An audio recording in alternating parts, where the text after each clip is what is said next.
how to cure perfectionism in your music practice. I'm Michael Kornman. I'm going to talk to you about this. Perfectionism. So, musicians who identify as perfectionists should understand the following about what perfectionism is and what to do about it. Perfectionism is an anxiety disorder, it is a form of obsessive compulsive disorder, OCD. You might have heard of that. Hold on. Okay. Where were we? Obsessive compulsive disorder. That's what perfectionism is. You may not have thought of it that way, but it's true. An anxiety disorder. What does that mean? Okay. Now, anxiety disorder means that you're afraid of something, and furthermore, it's your fear is getting in the way of something. So, perfectionism is an anxiety disorder because you're afraid of making mistakes.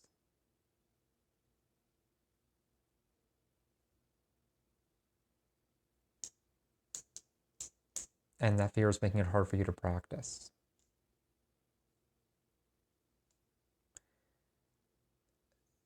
Here's the problem. Even if you know that you shouldn't be making mistakes, even if you know that you shouldn't be afraid of making mistakes, I'm reading an article that I wrote here.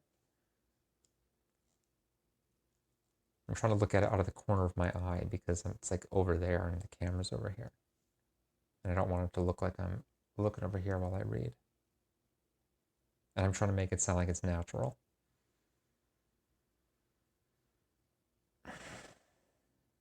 Even if you know you shouldn't be afraid of making mistakes, it's still going to get you.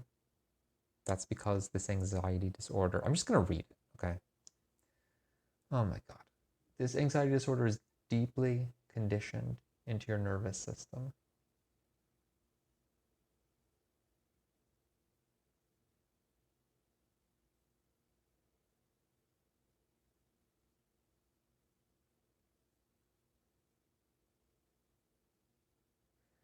The mere thought of making a mistake is enough to scare you.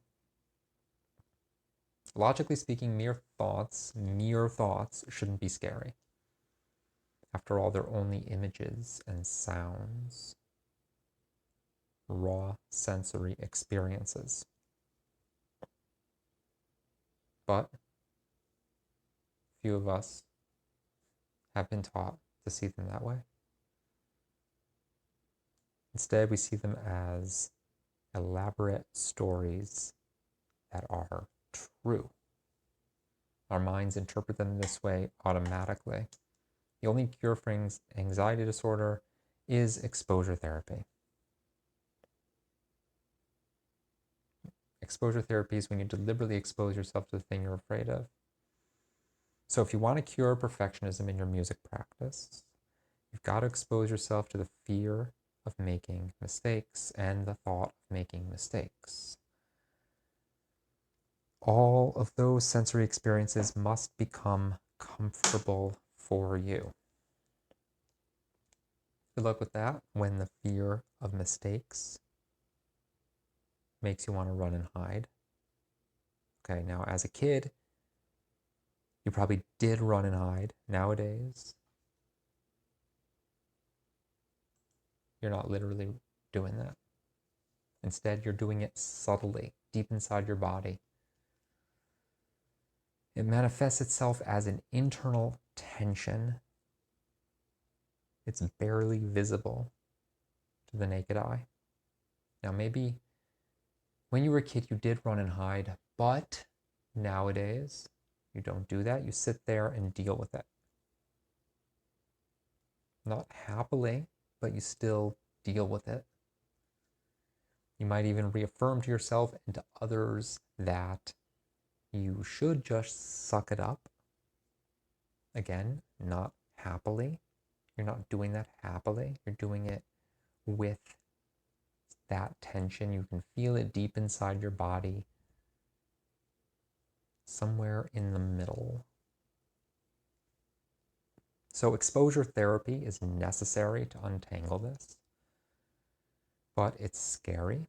So how do you get to the point where exposure therapy is possible? Well, You must learn to see the thing that you're afraid of as being only sensory experiences. For example, if you're afraid to perform in front of a potentially disapproving audience because you're afraid of criticism, then you can learn to see that criticism as being merely images and sounds and sensations. The fear of it, you can see it that way. So once you see it that way, then it's much, much, much easier to be willing to expose yourself to that fear. So we all know that it's hard to deal with rejection. However, a story about rejection is much easier to deal with. If you know that your mind is telling a story, much easier. If you can see that story as being composed of still frames from a movie, just images and sounds, just isolated frames, nobody would have a hard time dealing with that. Nobody would have a hard time.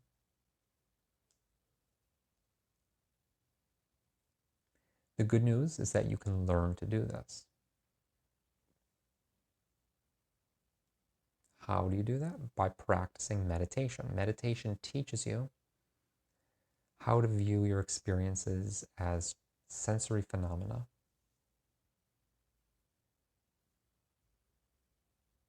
So that's the point of meditation. It teaches you how to do this. It teaches you how to make exposure therapy possible.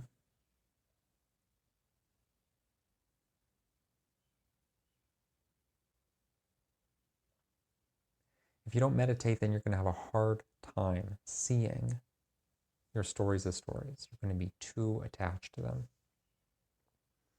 Then you won't allow yourself to entertain the thought of making mistakes while playing. And you'll be a rigid perfectionist forever. Is that what you want? No, that's no fun. Got it? If you don't meditate, then you'll be too attached to your stories. Then you won't be able to do exposure therapy. And then you'll be a perfectionist forever. When you're a perfectionist, you can't practice music because you get in your own way. See, it's a logical progression. I hope that's clear. I hope that's helpful and inspiring. Let me know if you have any questions, comments, if you want to fight about it. Let's do it.